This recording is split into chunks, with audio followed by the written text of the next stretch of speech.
Hi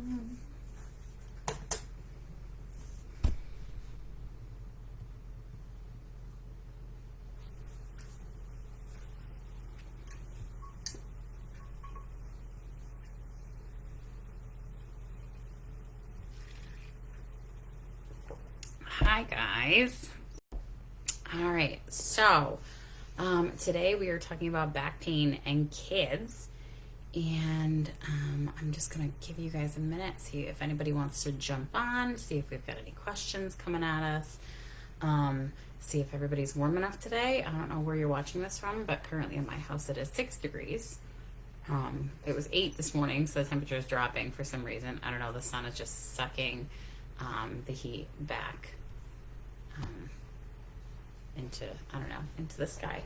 It's cold. But let's give it a couple minutes, see if anybody wants to join us, and if not, we'll just get right into why our backs hurt and what our kids are doing to us, for us, against us, by accident, all the things.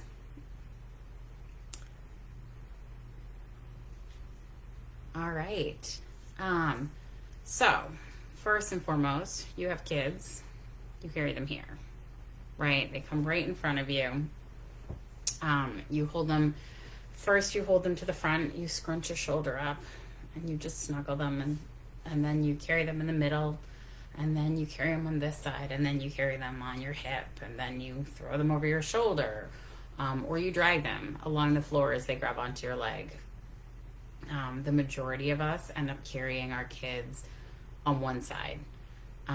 Most likely when they're babies, they go on your non-dominant side. For me, that's my left side, so you can do all of the things. You can make the bottle, you can do the breakfast, you can flush the toilet, whatever you need to do with your right hand, and you hold your baby with your left hand. And so you end up lifting your shoulder up really close to your ear, which is not great posture. It's a very functional position to hold your kid in, but it's not great for your postural balance, and you really need to keep that shoulder away from the ear. Now, that's a weaker position for us because we're used to sitting on our computers in that forward flex posture and the shoulders coming forward.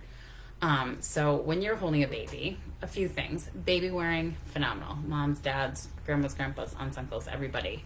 Wear your baby. Put them in the middle. The baby wearers, you can have good posture. You can hold that kid in front of you. And then you have both hands to do all the things. Make a toddler a snack or paint the wall. And your baby is safe and secure, and your heartbeats are together, and you're touching skin on skin, and all of the good things that come along with smelling a mom and a dad that relaxes a baby and just makes that first few months doable as you work through it. If you are going to hold a baby like this, especially if you're sort of paused and feeding, prop something under your elbow. Make sure that you have something that you can rest your arm on so that you can sink that shoulder down so you can rest comfortably. Anything that you can find to prop up on will be helpful. And so that will offload your shoulder and allow you to hold the baby without jacking your shoulder up. Because that just pulls on to your spine, so it can pull you off to the side and lifting up, and you end up with a sort of a little torsion or a twist in your spine, and that repetitively can throw your back off in, again, little small ways over the course of time. Those little changes can really add up and create bigger problems. When we're talking toddlers, that's when we tend to switch over to our dominant side for carrying, because that's the stronger side. That's the side that you can scoop them up with one-handed, and you throw them on your hip, or you throw them on your back, or you carry them down the stairs like a giant suitcase. And then so instead of hiking that shoulder up, we're now sinking that shoulder in and locking it down, but we're twisting to that side to get them, to hold them. So again, it's those repetitive changes that create those muscle imbalances. So over here, when we're holding a baby, we're shortening that shoulder, that upper trap muscle, which is also tilting your head, and then you end up doing all those things, feeding the baby, and you get tight through here where you need to really stretch that out and open your shoulders.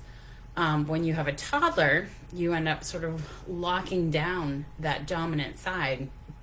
So you're hiking your hip and you're dropping your shoulder, and you're shortening that space between your rib cage and your hips. So you're locking down the muscle called the quadratus lumborum and some of those small paraspinals. And again, you get like a little bit of a twist on your spine because your spine wants to go into a very comfortable locked position where you don't have to use your muscles. You can sort of more hang on your tendons and your ligaments where things can more comfortably hang instead of work. And then so for those, you really have to work on opening up that side of your body, whatever side you're carrying your kid on. If you're not spending just as much time opening up as you do locking down, you can get a big imbalance there, and that can create opposite hip pain, that can create an altered gait. So you sort of like don't walk with that smooth repetitive action. You sort of come up and down when you walk instead of gliding. And if you're capable, switch sides, switch your kids' sides. I was not good at that. I kept my kids on the same side, and I have to remember to open that up on a regular basis. So muscle imbalance is probably the biggest cause of back pain for parents because we do those repetitive motions over and over. And so we really are, we need to make sure that if there's a position that you hold your body in, think about it throughout the day. When you're sitting somewhere doing something with your kids, when you're up doing something, if your body hurts, just think about, what am I doing right now? Am I holding a kid? Am I holding a baby? Am I reaching up on the same shelf with the same arm over and over? And just make a mental note, make a physical note, write it down. And at the end of the week, take a look at all of the things that you've written down and see if there are any patterns, if there's anything that you're doing over and over again, that either closes or opens your body up in that same pattern. Make sure that you're doing the opposite behaviors on repeat throughout the week. So if you think, I walk around with my kid on my right hip a lot more often than not, maybe at the end of every day before I go to bed, I need to spend 5-10 minutes just opening that side of my body up, closing the other side down to let those muscles sort of rebalance themselves. Because repetitive use is really, that's a back killer for a lot of parents. Another great stretch that you can do, we spend a lot of our time, they're tiny, so we come down to them, we lean forward, we've got the head forward posture, we're flexed at the hips, we're sitting, we're kneeling, we're scrunching on the ground, we're in all these postures that our bodies just are grown up. Our bodies are bigger than theirs. They have this amazing flexibility, and they expect us to do all these things with them, so we end up sitting on the floor with them in positions that really close us in. And so taking a towel, rolling it the long way, and just laying on it with the towel lined up on your spine, on your back. Do this after bed, because if you do this when they're awake, they're just going to jump on your stomach, or your shoulder, your legs or something, and cause more problems than it's worth. But just opening up your spine, opening up your shoulders, opening up your hip flexors. Again, that repetitive motion. So we spend our days closing down. We spend our days bringing ourselves in to facilitate their movements, their capabilities, their size, all the things. And so you should spend at least a portion of the day opening up. If it's before they wake up in the morning, or if you have a kid that is not going to jump on you, do it with them. There's a great YouTube channel, Cosmic Kids Yoga. My kids love it. They absolutely love it. And some of them are 7 minutes, some of them are 10 minutes. It's good for them to do because they can move their bodies with you, but it's good for you to do too because it's a really low level. It's very, it gets them involved and their focus is pulled from jumping on you, which is great. But B, there's some really very casual opening motions that she does that you can do. And there are some crazy ones that they can do that you can't. And that's okay. You're allowed to pick and choose. Sorry. My dog has gotten herself stuck on the floor. You go ahead, get out. Come here. Come on. Up you go. Come on. There you go. Okay. Good girl. She doesn't do good on the floor. She does fine on the carpet.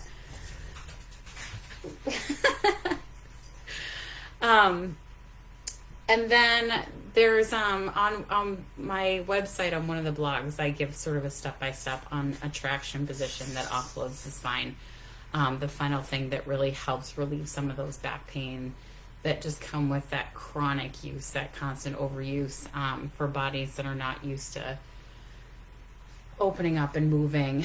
And that's sort of, you put your legs up on a table and your bum on the floor, and you get a 90-90 position. So your knees are bent at 90, your hips are bent at 90, and it feels like your tailbone is just lifting off of the floor, just barely. And that gives your spine a nice gentle pull to open things up. Again, a lot of parents' back pain has to do with things closing down too much.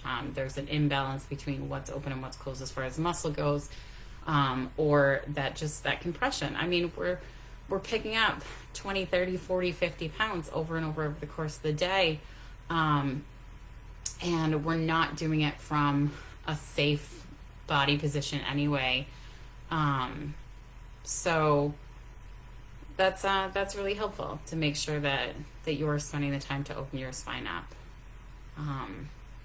It doesn't look like anybody is watching right now, so I think I'm going to sign off for today. But anybody that has questions, please throw them in the group, and I will answer them next time we do an AMA. I'll be on again next Tuesday at 11. And I really look forward to answering all your questions. I really want to make sure that you guys are treating your bodies with kindness and opening your bodies up and doing all the things that help you get back to really living and playing and doing all the things with your kids, because little kids destroy your body. They're wonderful, amazing, magic little creatures, but they really do a number on your back and your pelvis and all of the things. If you have them, if you're a mom who had them, physically carried them for 9 months and birthed them, or if you're a dad, carrying a newborn baby around is a huge body change for anybody. And we're asking our bodies to do a repetitive injury or a repetitive motion that they haven't done ever. So we can get through this, and post your questions. I'm looking forward to answering anything you've got. All right, we'll see you guys next week. Bye.